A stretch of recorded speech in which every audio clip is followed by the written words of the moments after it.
The aircraft had 8 minutes of fuel left. 2 landing attempts had failed. 183 passengers knew this third approach was their last chance, there would be no fourth attempt. The pilots had exhausted every procedure they knew. Then a small voice from the cabin said, "I know why you're failing.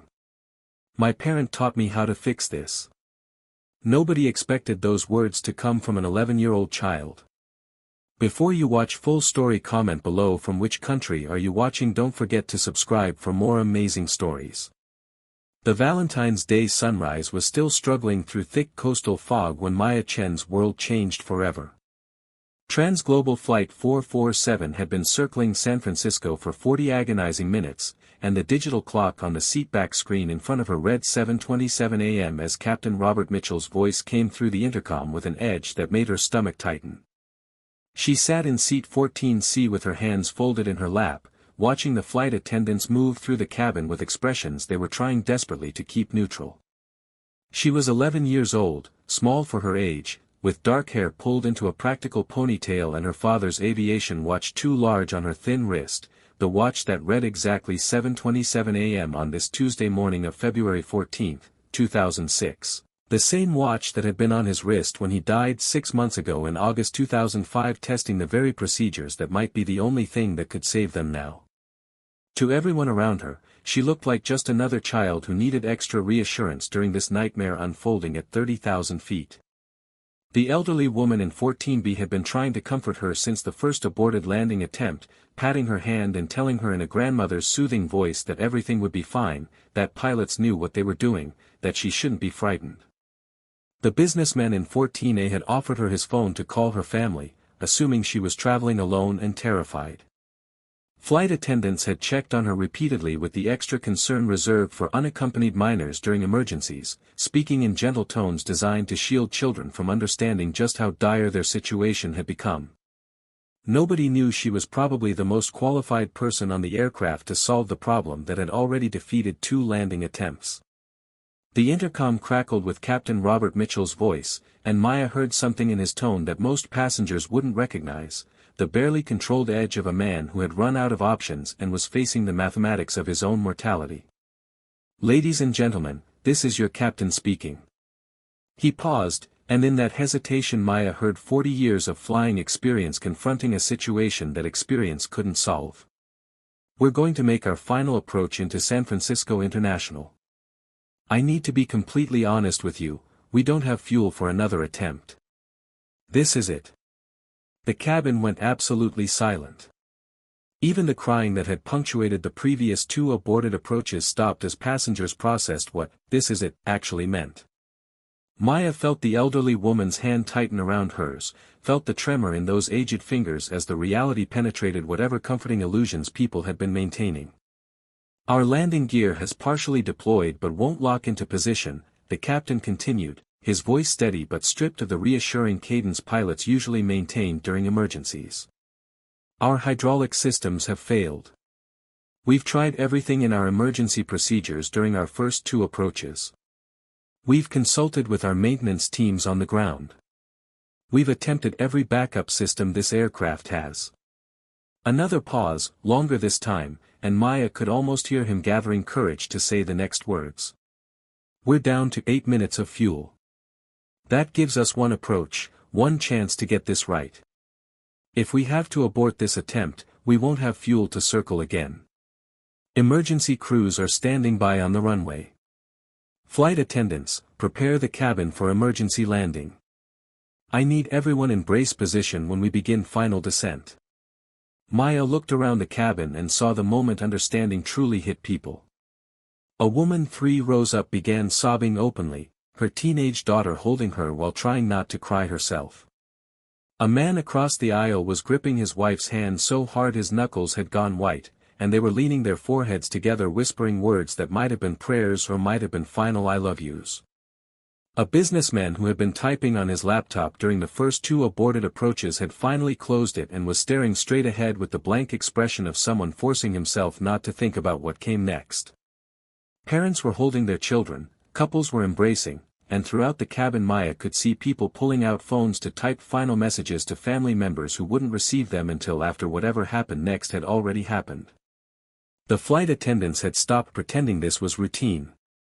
Senior flight attendant Jennifer Martinez moved through first class with tears streaming down her face that she wasn't bothering to hide anymore, helping people adjust their seatbelts, speaking in low urgent tones about brace positions and emergency exit procedures. When she reached business class, Maya watched her pause at a young mother with an infant, watched Jennifer's professional composure crack completely as she knelt down to help secure the baby's carrier, her shoulders shaking with suppressed sobs. By the time Jennifer reached Maya's row, she had composed herself somewhat, but her eyes were red and her voice shook as she knelt down beside the 11-year-old girl and took her small hand in both of hers. "Sweetheart, I need you to listen very carefully," Jennifer said, her voice breaking. "When the captain tells us, you're going to lean forward and put your head between your knees like this." She demonstrated the brace position. "And you're going to stay like that until the plane completely stops moving. Can you do that for me?" Maya nodded, looking at Jennifer with dark eyes that seemed too calm, too focused for a child facing what everyone aboard understood might be the last minutes of their lives. "I understand the brace position," she said quietly. "But I need to tell you something important. I need to talk to the captain." Jennifer's expression shifted to one of gentle sympathy mixed with heartbreak. She'd seen this before during emergencies, children regressing, needing to talk to authority figures, looking for someone to tell them everything would be okay when nobody could promise that anymore.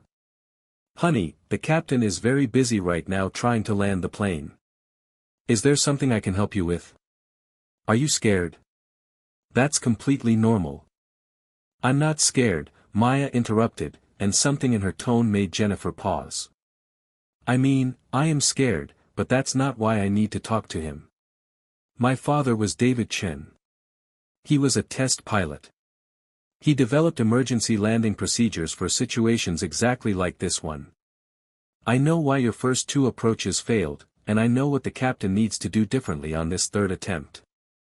Jennifer stared at her, clearly trying to process whether this was a child's fantasy, a trauma response, or possibly something real.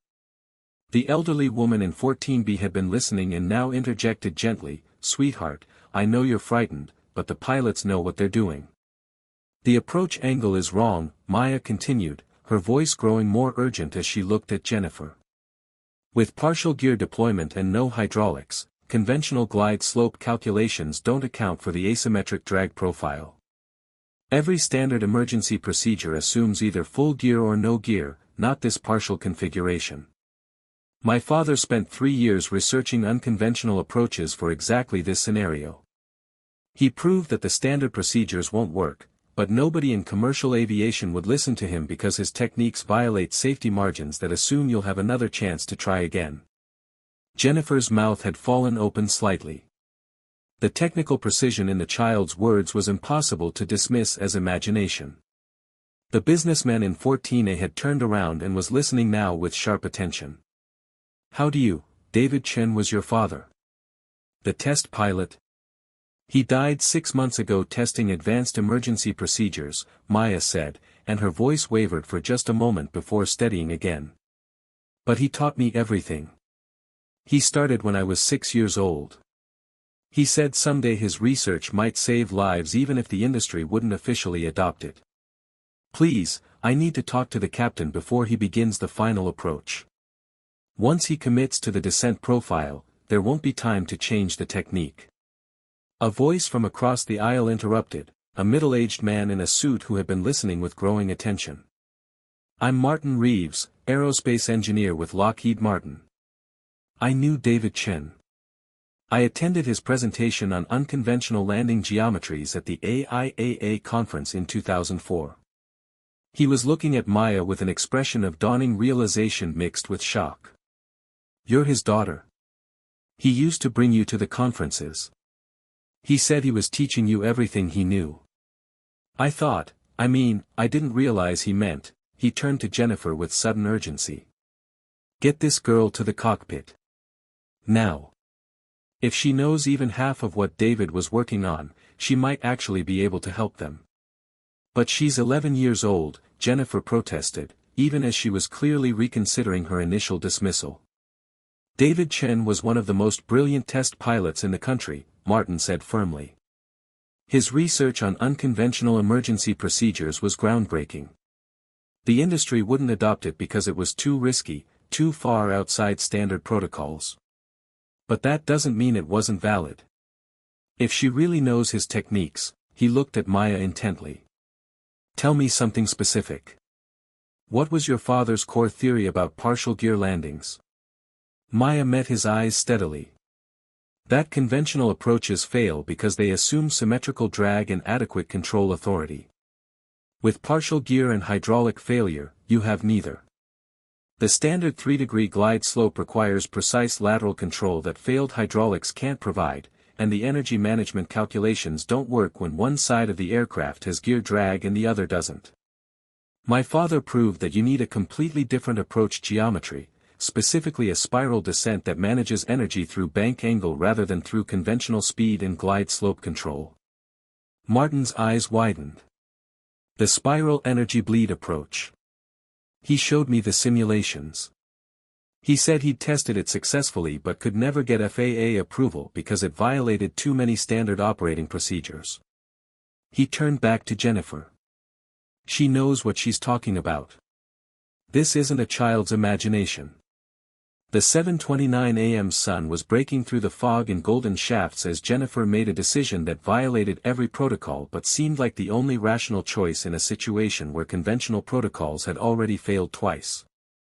She grabbed the phone from its cradle and called the cockpit directly, her hand trembling as she pressed the buttons. Captain Mitchell, this is Jennifer in the main cabin. I have a situation that sounds impossible, but I need you to hear me out. She took a breath.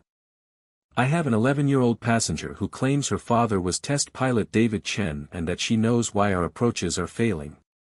There's an aerospace engineer here from Lockheed Martin who confirms her father was a recognized expert in unconventional emergency procedures. Sir, she's speaking with technical precision that doesn't sound like a child making things up. She says she knows what you need to do differently. There was a long pause from the cockpit, and Maya could hear the tension in the silence, could imagine the captain processing this absurd information while his fuel gauge showed 7 minutes remaining and his options had run out 40 minutes ago.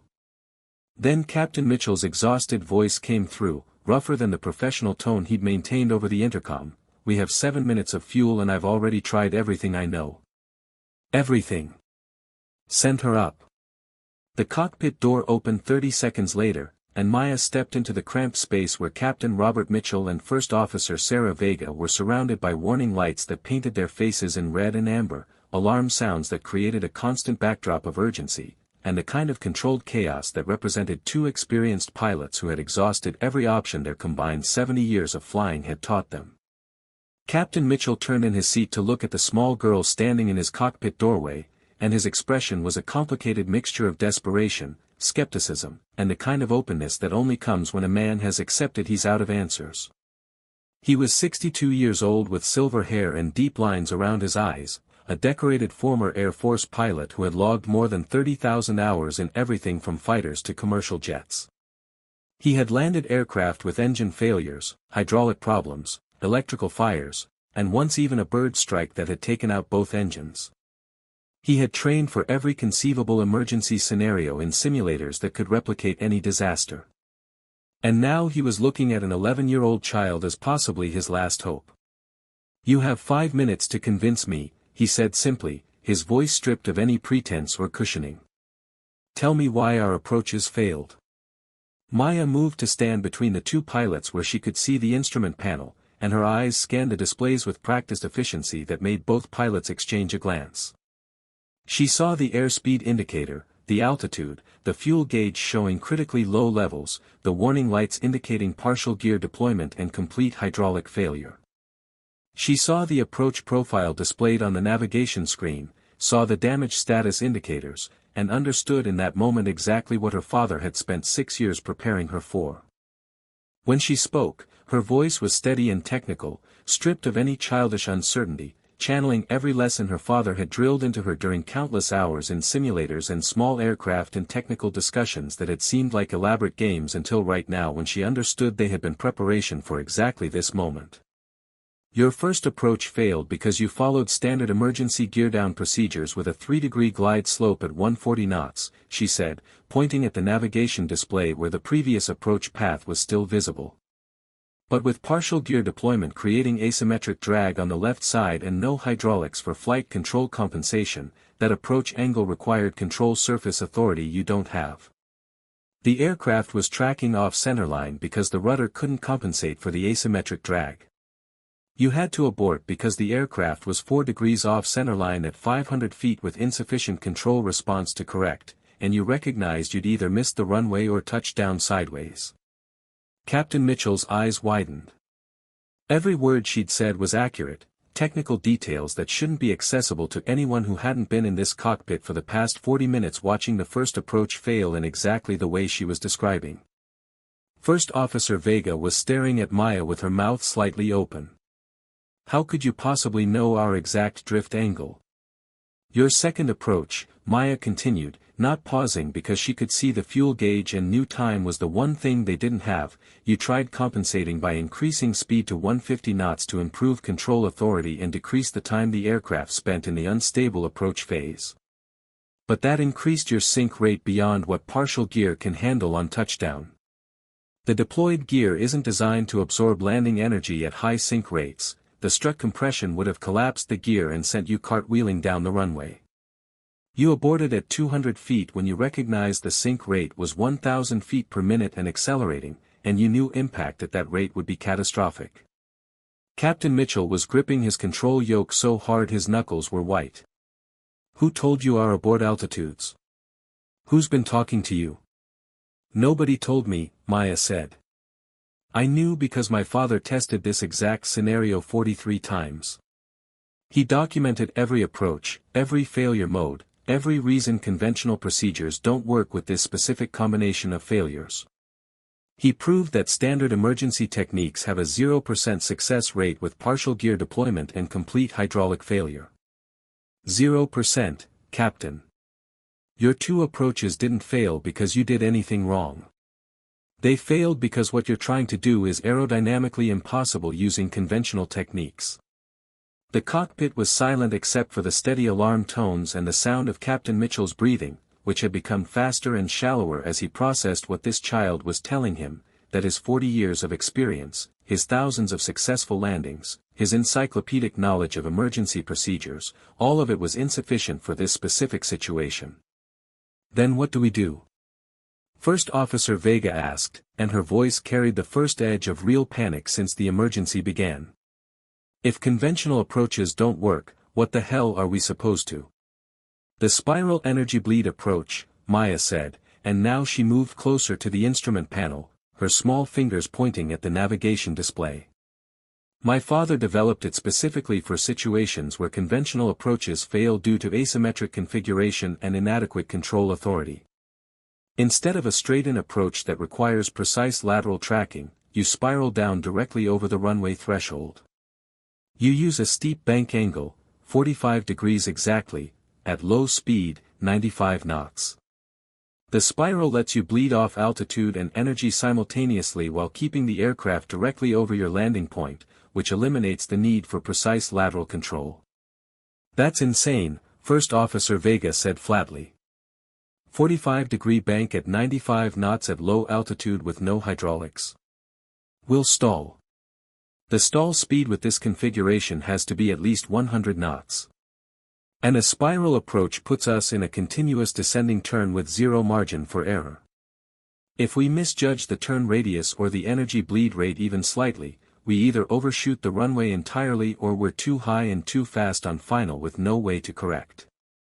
The stall speed is 92 knots with your current configuration, Maya said with absolute certainty, and she pulled a small notebook from her pocket, worn and dog-eared, filled with her father's handwriting and diagrams.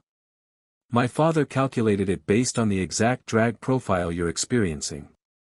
Wing loading, asymmetric drag coefficient, the additional drag from partial gear deployment, he documented everything. And yes, there's zero margin for error, which is exactly why commercial aviation won't teach this technique. It requires perfect execution with no safety margin for mistakes. But perfect execution has a 100% success rate.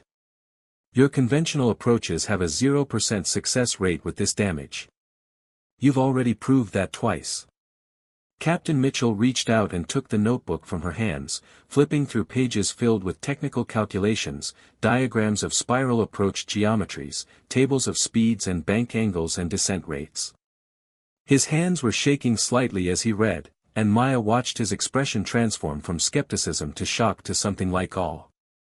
These calculations are, he looked up at her. Your father really tested this? Actually flew this profile? 43 times, Maya said quietly, and for the first time her composure cracked slightly as she talked about her father. In simulators and in actual aircraft with simulated failures. He died on the 44th test when a hydraulic line failed differently than expected during the spiral and he couldn't recover.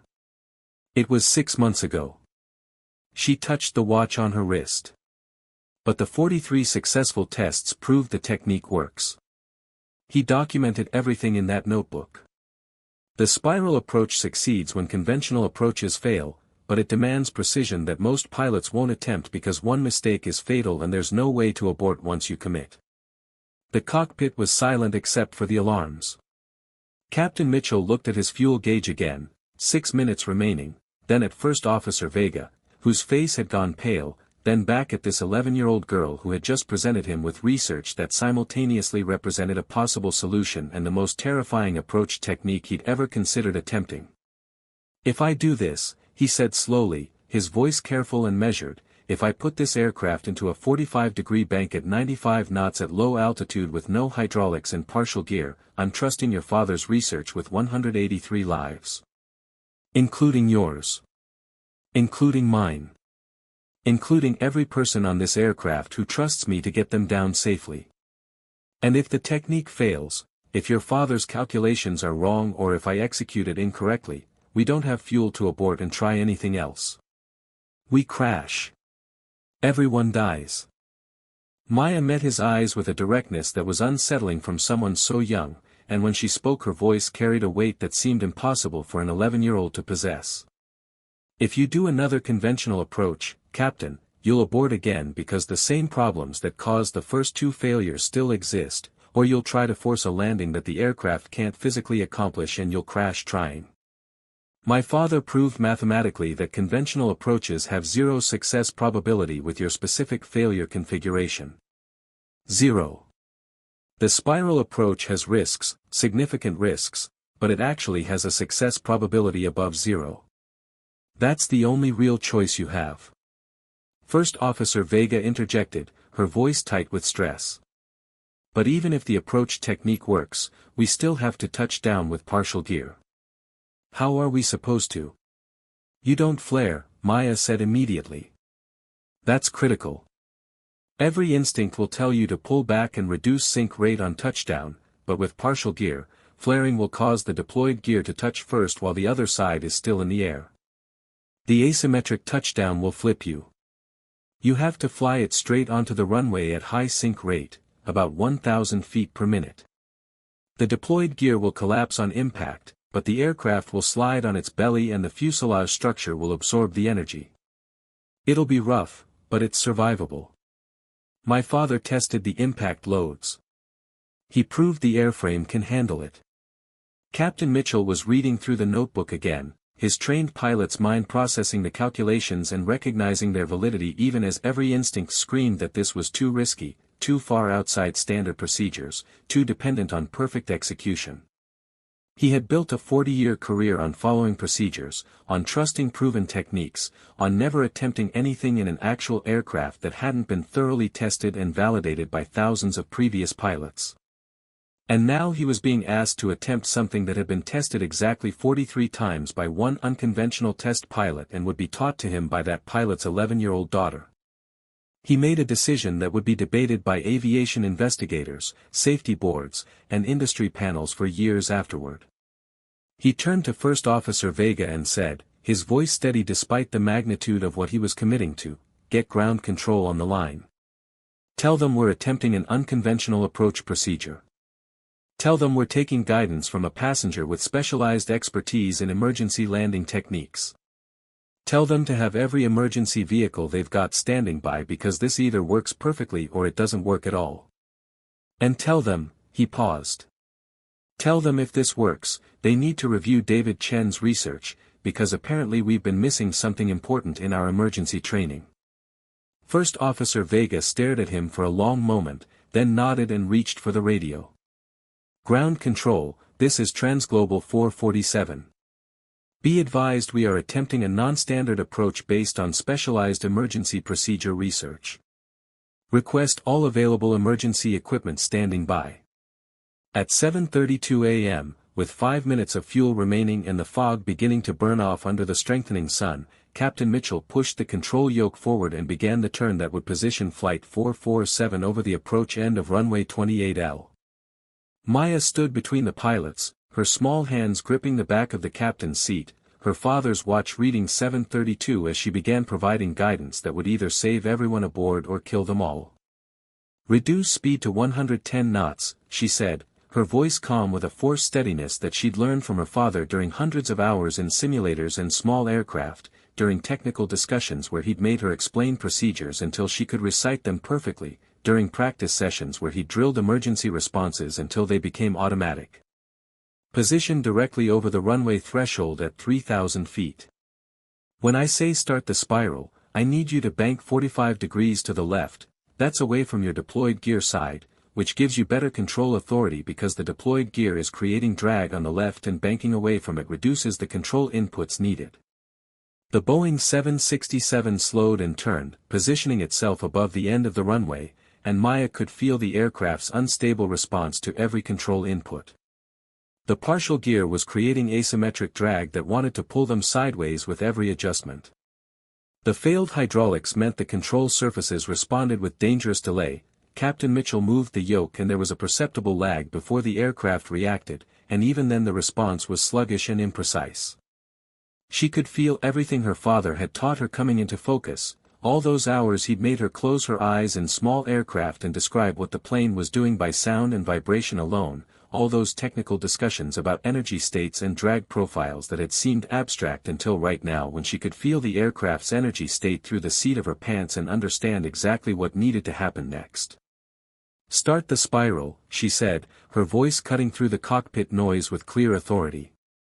45 degrees left bank, maintain 100 knots. Begin descent at 1,200 feet per minute. Captain Mitchell took a breath that Maya could hear even over the alarms, and then he rolled the aircraft into a bank angle that every instinct told him was suicidal at low altitude with this many system failures. The aircraft tilted steeply, the runway rotating below them in a spiral that put them in a continuous descending turn with the ground rushing up and no margin for error. Through the windscreen the world was tilted at an impossible angle, the runway spinning below them, and Mitchell's instruments showed him descending in a turn that violated every safety protocol he'd ever learned. Too much bank, Maya said immediately, her eyes locked on the bank angle indicator. You're at 48 degrees. Reduce to 45 exactly. The bank angle is critical for the energy bleed calculations, too steep and you'll descend too fast and overshoot the runway, too shallow and you won't bleed enough energy and you'll be too fast on final. Mitchell adjusted with minute control inputs, feeling the aircraft respond sluggishly through the failed hydraulic systems. The artificial horizon showed 45 degrees exactly, and he held it there with constant pressure on the yoke, fighting the aircraft's tendency to roll further due to the asymmetric drag. First Officer Vega was calling out altitude in a tight voice that betrayed her stress, 2,500 feet. Descent rate 1,300 feet per minute. Speed 102 knots. Speed is too high, Maya said, not looking away from the instruments. Reduce power slightly. You need exactly 100 knots for the turn radius calculations to work. If you're too fast by even 3 knots, you'll spiral outside the runway boundaries and you won't be lined up for touchdown. If you're too slow, you'll stall before you complete the turn and will spin in. Mitchell pulled back the throttles with a precision born of 4 decades of flying, feeling the aircraft slow to the knife-edge speed that Maya's father had apparently proved was the only speed that worked. They were spiraling down now, the runway rotating below them in a dizzying descent that every safety protocol said was impossible to execute successfully, especially with failed hydraulics and partial gear creating unpredictable handling characteristics. 2,000 feet, Vega called out, her voice shaking now. Descent rate 1,000 feet per minute. Speed 100 knots. Bank angle 45 degrees. Perfect, Maya said, and there was tension in her voice but also a note of confidence that seemed impossible given their situation. Maintain exactly this profile. Don't let the bank angle drift, the turn radius has to stay constant. Don't let the speed vary more than 1 knot. The descent rate will fluctuate slightly due to the spiral dynamics, but as long as you're between 950 and 1050 feet per minute, you're within acceptable parameters. Mitchell was flying with a concentration he'd rarely needed in his career, his entire focus narrowed to 3 instruments: bank angle, airspeed, descent rate. Every other warning and alarm faded into background noise. His hands made constant tiny corrections on the yoke and throttles, keeping the aircraft locked in this spiral that was carrying them down through 1,500 feet now, the ground coming up fast, emergency vehicles visible on the runway edges in a formation that looked like they were expecting a crash, their lights flashing as they watched this impossible approach that violated everything they'd been trained to expect. 1,200 feet, Vega said, and now her voice was almost a whisper. Speed 100 knots. Descent rate 1,000 feet per minute. Bank 45 degrees. Maintain profile, Maya said, her eyes moving constantly between instruments and the view through the windscreen where the runway was rotating below them. At 800 feet, start monitoring for the rollout point. At 500 feet, you'll begin rolling out of the bank gradually. Not all at once, that'll cause a ballooning effect that you don't have power to control and it'll put you too high on final. You need to reduce bank angle at exactly 2 degrees per second, which will take approximately 22 seconds to roll wings level. During the rollout, you'll need to reduce power proportionally because reducing bank reduces the load factor and the aircraft will want to accelerate. They were at 1,000 feet now, spiraling down in a maneuver that Captain Mitchell had never attempted in 40 years of flying, trusting calculations from a dead test pilot delivered through his 11-year-old daughter. The runway was rotating below them like a carousel, coming up fast, and Mitchell had time to think that if this failed, they would hit in a descending spiral at over 100 knots that would obliterate the aircraft and kill everyone aboard instantly, and the investigation would focus not on the impossible situation he'd faced but on his decision to trust a child with 183 lives. 800 feet, Vega called out. 700 feet. 600 feet. 500 feet, Maya announced. Start rolling out now. 2 degrees per second. Watch your power, reduce throttle proportionally as bank decreases. Maintain 100 knots. Mitchell began the rollout, his hands moving with practiced smoothness despite the sweat running down his face and the knowledge that any mistake in the next 20 seconds would kill everyone. He rolled the bank angle down degree by degree, simultaneously reducing power to maintain speed, feeling the aircraft respond with agonizing slowness through the failed hydraulics. The runway was no longer rotating, it was ahead of them now, appearing through the windscreen as they rolled toward wings level, and he realized with shock that they were perfectly aligned with the centerline, at what looked like the right altitude, at what felt like the right speed. 400 feet, Vega said, her voice rising with something that might have been hope. Bank 30 degrees. Speed 100 knots. Descent rate 800 feet per minute. Continue rollout, Maya said, her voice steady. Don't rush it.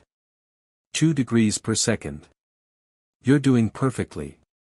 300 feet, Vega said. Bank 15 degrees. Wings coming level, bank 10 degrees, 5 degrees, wings level. Speed 100 knots. Descent rate 800 feet per minute. We're lined up. We're actually lined up perfectly. Now reduce power to flight idle, Maya said urgently. Let the descent rate increase to 1,000 feet per minute. You need the extra sync rate because with partial gear you can't flare normally. If you try to flare, the deployed gear will touch first and you'll cartwheel. You're going to touch down hard, harder than any landing you've ever made, but the high sync rate puts you down in the touchdown zone instead of floating halfway down the runway where you'd run out of pavement. That sync rate will collapse the gear, Vega protested, but Mitchell was already pulling the throttles to idle because he understood now that this child knew exactly what she was talking about, that her father had calculated every aspect of this approach including the touchdown dynamics. That conventional wisdom about landing sync rates didn't apply when you were trying to land with partial gear that couldn't absorb normal loads anyway and would collapse regardless of how gently you touched. Down. 200 feet, Vega said, her voice nearly breaking.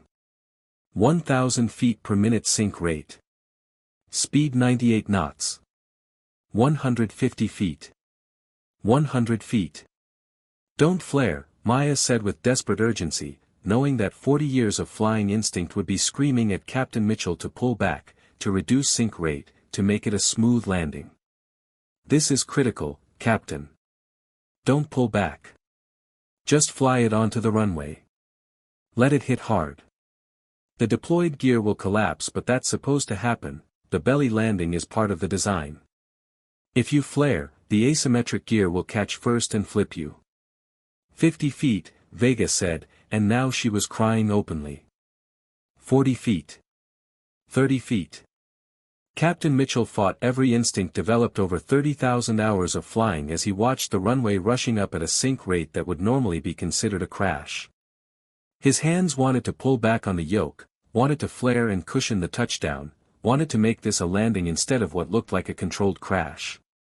But he kept the nose down, kept the power at idle, trusted this child who had saved them with her father's research, and at exactly 7:36 a.m. on Valentine's Day morning 2006, Transglobal Flight 447 hit runway 28L with a violent impact that shattered the partially deployed landing gear and sent the Boeing 767 sliding down the runway on its belly in a shower of sparks and the screech of metal on concrete and the smell of friction and burning.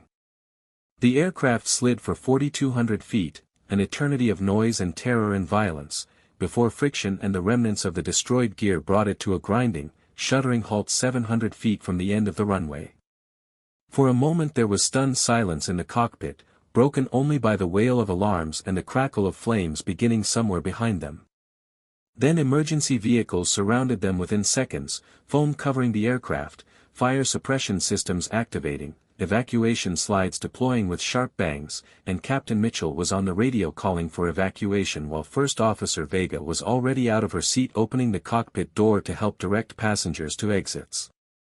Maya sat on the floor of the cockpit where she'd collapsed when the aircraft hit, her whole body shaking with delayed terror and relief and the overwhelming realization that it had worked, her father's technique had actually worked. Her father's watch showed 7:37 a.m., 1 minute after the touchdown that had seemed impossible but had saved 183 lives because David Chen had spent 3 years developing unconventional procedures and 6 years teaching them to his daughter.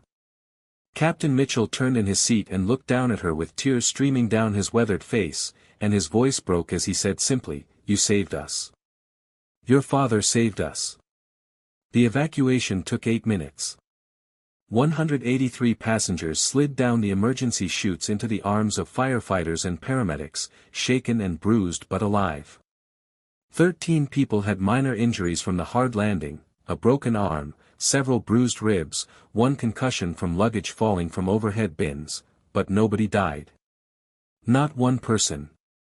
In a situation where conventional approaches had failed twice and fuel exhaustion left no margin for error, Maya Chen had guided the pilots through her father's unconventional technique and delivered everyone safely to ground.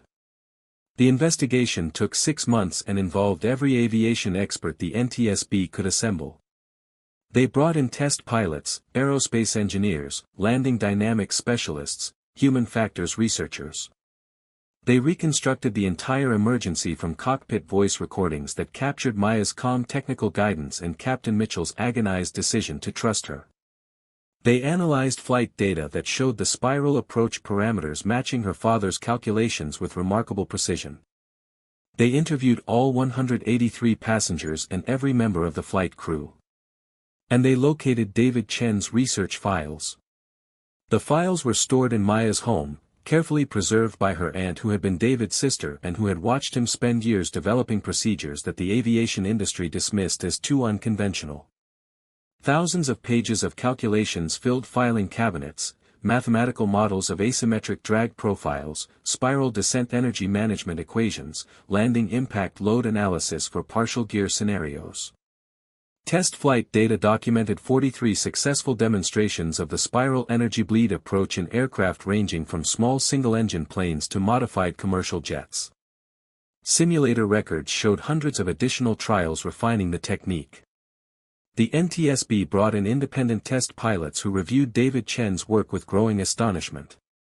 They confirmed what had seemed impossible. Chen had developed genuinely innovative emergency procedures that worked in situations where standard techniques failed. His spiral approach technique violated multiple standard operating procedures and required perfect execution with zero margin for error, but the mathematics were sound and the test results were undeniable. The final investigation report concluded that conventional emergency procedures would have resulted in either continued aborted approaches until fuel exhaustion or an attempted landing that would have crashed with total loss of life. The spiral energy bleed approach violated safety protocols designed for situations where multiple attempts were possible, but succeeded in a situation where only one attempt remained and conventional approaches had demonstrably failed. The report noted that David Chen's technique required extraordinary skill and precision that exceeded typical commercial pilot training. It recommended against incorporation into standard procedures due to the high risk and lack of safety margins. But it also noted that in situations where conventional procedures have failed and no alternatives exist, unconventional techniques with documented success records should be considered as last resort options. The NTSB recommended that David Chen's research be preserved and made available to emergency response teams, test pilot programs, and simulator training facilities for situations where standard procedures proved inadequate. They acknowledged that while his techniques were too risky for routine training, they represented valuable knowledge for impossible emergencies where normal rules no longer applied. Captain Robert Mitchell retired 6 months after the incident at age 63. He gave limited interviews, but in one televised appearance he said, "I've been flying for 40 years. I've logged 30,000 hours. I thought I knew everything about emergency procedures, every technique, every option. An 11-year-old girl taught me that there's always something more to learn, and that the most important thing a pilot can do is recognize when conventional wisdom isn't working and have the courage to try something different." David Chen developed procedures that saved 183 lives. His daughter had the courage to insist we use them when I'd run out of my own answers. I'll be grateful to both of them for the rest of my life. First Officer Sarah Vega went on to become a captain herself and later an instructor in advanced emergency procedures. She incorporated lessons from Flight 447 into her training programs, particularly focusing on recognition of when standard procedures aren't working and the importance of seeking alternative approaches before running out of options. She kept in touch with Maya over the years, writing letters of recommendation for her college applications and later attending her graduation from MIT's aerospace engineering program. Martin Reeves, the Lockheed Martin aerospace engineer who had recognized David Chen's name and urged Jennifer to take Maya to the cockpit, spent 2 years documenting David's research in professional publications. He wrote papers analyzing the spiral energy bleed approach and other unconventional techniques, presented them at conferences, and worked to ensure David's contributions were recognized within the industry even if not officially adopted.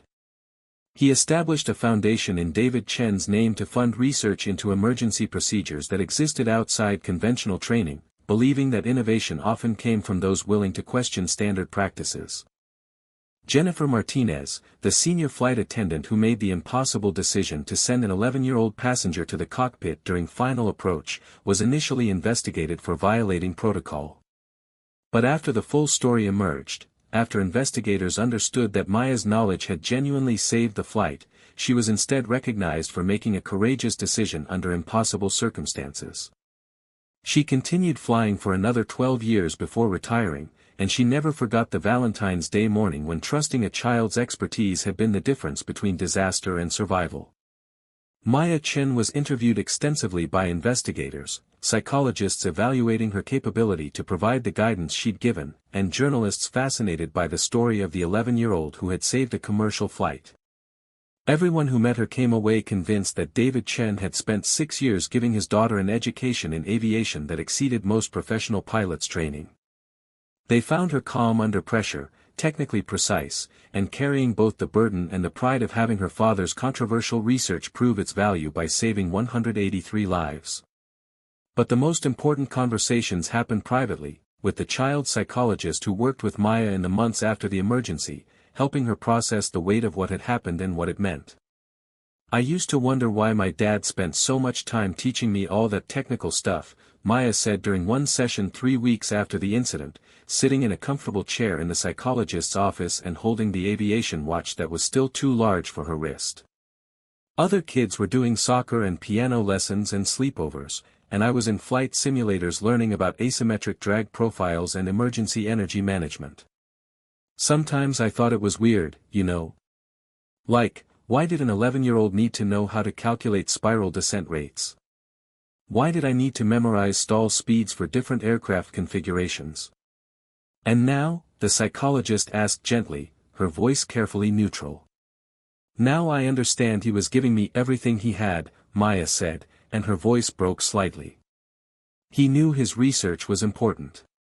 He knew conventional procedures had gaps that could kill people. And he knew the aviation industry might not adopt his techniques because they were too risky, too far outside standard protocols, too dependent on perfect execution. So he taught me. Just in case. Just in case someday someone needed what he'd learned." She looked down at the watch, running her finger over the scratched crystal. "He died testing the 44th spiral approach. The technique that saved Flight 447 is the same technique that killed him. I don't know how to feel about that." "You can feel complicated things," the psychologist said. "Pride and grief. Gratitude and anger. Loss and purpose. All at the same time. I miss him so much," Maya said quietly, tears finally coming after weeks of keeping them contained. "Every single day. I miss him explaining things at the dinner table. I miss him taking me to airports to watch landings and explaining what the pilots were doing. I miss sitting in simulators with him and practicing emergency procedures that I thought were just games. I miss," her voice broke completely. "I miss my dad."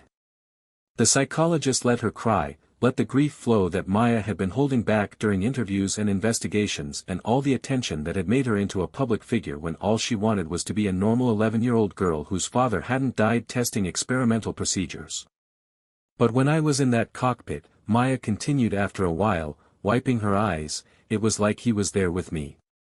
Every calculation, every procedure, every technical detail, it was his voice in my head, his hands guiding mine, his knowledge flowing through me. Those pilots trusted me because my dad trained me so well that I could explain complex aviation concepts like I'd been flying for decades.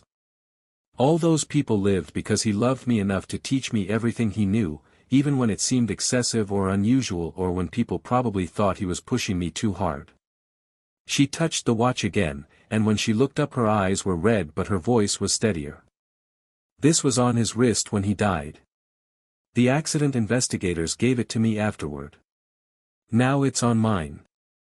And I think that means something. Like he's still teaching me, still protecting people through what he taught me, still proving that his research mattered even though the aviation industry wouldn't officially recognize it." "Your father gave you an extraordinary gift," the psychologist said. "Knowledge, skill, confidence. But also responsibility. That's a heavy weight for an 11-year-old to carry." "I know," Maya said. "Sometimes I wake up at night thinking about what would have happened if I'd made a mistake. If I'd given them the wrong bank angle or the wrong speed or if I'd forgotten some critical detail. Everyone would have died. Because of me. That's really hard to think about." "But you didn't make a mistake," the psychologist pointed out. You remembered everything correctly. You guided them perfectly. You saved 183 lives. Because my dad taught me well enough that I couldn't make a mistake, Maya said. He drilled those procedures into me until they were automatic.